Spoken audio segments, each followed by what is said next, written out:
Shalom sobat. Sobat, hari ini kita renungkan Injil Matius pasal 5 ayat 1 sampai 12 dengan judul Ucapan Bahagia.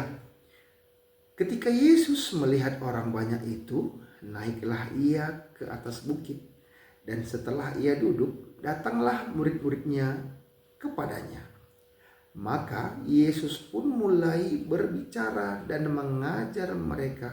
Katanya, "Berbahagialah orang yang miskin di hadapan Allah, karena merekalah yang empunya kerajaan surga. Berbahagialah orang yang berduka cita, karena mereka akan dihibur. Berbahagialah orang yang lemah lembut, karena mereka akan memiliki bumi. Berbahagialah orang yang lapar dan haus akan kebenaran, karena mereka akan dipuaskan. Berbahagialah orang yang murah hatinya, karena mereka akan beroleh kemurahan. Berbahagialah orang yang suci hatinya, karena mereka akan melihat Allah. Berbahagialah orang yang membawa damai, karena mereka akan disebut anak-anak Allah. Berbahagialah orang yang dianiaya oleh sebab kebenaran, karena merekalah yang empunya kerajaan sorga.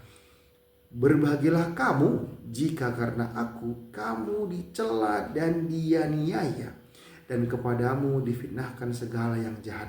Bersukacita dan bergembiralah, karena upahmu besar di surga. Sebab demikian juga telah dianiaya nabi-nabi yang sebelum kamu. Amin. Nah sobat, jadi ada dua poin penting yang saya renungkan. Yang pertama itu ayat 9. Berbahagialah orang yang membawa damai, karena mereka akan disebut anak-anak Allah. Nah, jadi kita baca lagi dulu Yohanes 1 ayat 12. Bagaimana menjadi anak-anak Allah? Yohanes 1 ayat 12. Tetapi semua orang yang menerimanya diberinya kuasa supaya menjadi anak-anak Allah, yaitu mereka yang percaya dalam namanya. Jadi kita kalau percaya kepada Tuhan Yesus Kristus, kita diberi kuasa supaya menjadi anak-anak Allah. Saya ulangi ya, Yohanes 1 ayat 12 dan 13. Tetapi semua orang yang menerimanya diberinya kuasa supaya menjadi anak-anak Allah, yaitu mereka yang percaya dalam namanya. Orang-orang yang diperanakkan bukan dari darah atau dari daging, bukan pula secara jasmani oleh keinginan seorang laki-laki, melainkan dari Allah. Jadi kalau kita percaya kepada Tuhan Yesus Kristus, maka kita diberi kuasa supaya menjadi anak-anak Allah. Dan anak-anak Allah itu harus membawa damai. Nah sobat ya, itulah ciri-ciri kita sebagai anak-anak Allah. Kita harus membawa damai, tidak mengajarkan permusuhan, tidak mengajarkan kekerasan, tapi mengajarkan, memberitakan, dan melakukan kasih.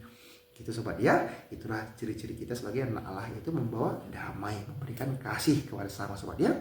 Poin yang kedua adalah ayat 11 dan 12.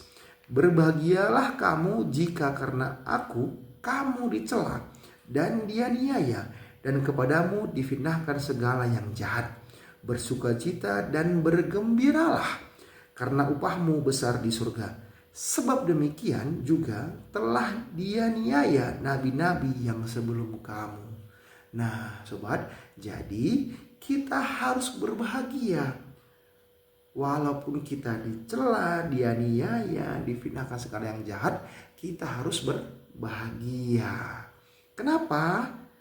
Karena upah kita besar di surga. Sebab demikian juga telah dianiaya nabi-nabi sebelum kita sobat. Nah jadi jangan membalas. Nah karena apa? Karena hal ini adalah tantangan kita. Sudah dinubuatkan juga oleh Tuhan Yesus Kristus ribuan tahun yang lalu. Inilah tantangan kita sebagai orang Kristen, sebagai pengikut Tuhan Yesus Kristus. Coba kita renungkan lagi sobat ya. Injil Yohanes pasal 16 ayat 1 sampai 4a. Saya baca ya. Injil Yohanes pasal 16 ayat 1 sampai 4a. Semuanya ini kukatakan kepadamu supaya kamu jangan kecewa dan menolak aku. kamu akan dikucilkan. Bahkan akan datang saatnya bahwa setiap orang yang membunuh kamu akan menyangka bahwa ia berbuat bakti bagi Allah. Mereka akan berbuat demikian karena mereka tidak mengenal baik Bapa maupun aku.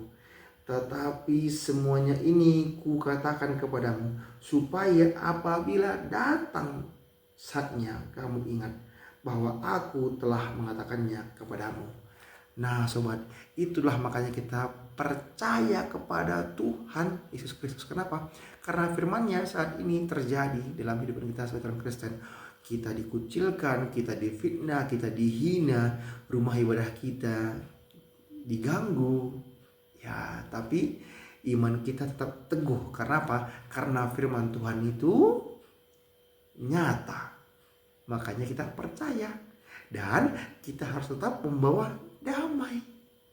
Nah, walaupun kita dihina, dipersekusi, disakiti, kita harus membawa damai dan kasih. Itulah level kita sebagai orang Kristen yang membawa kasih. Walaupun dianiaya, walaupun dihina, tetap mengajarkan kasih, membawa damai. Itu sobat ya.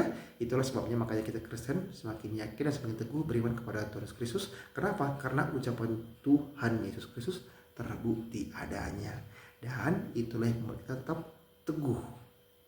Nah sobat ya, tetap semangat merenungkan firman Tuhan, tetap beriman kepada Yesus Kristus, tetap baca Alkitab dengan lebih semangat lagi. Mohon maaf kalau salah kata.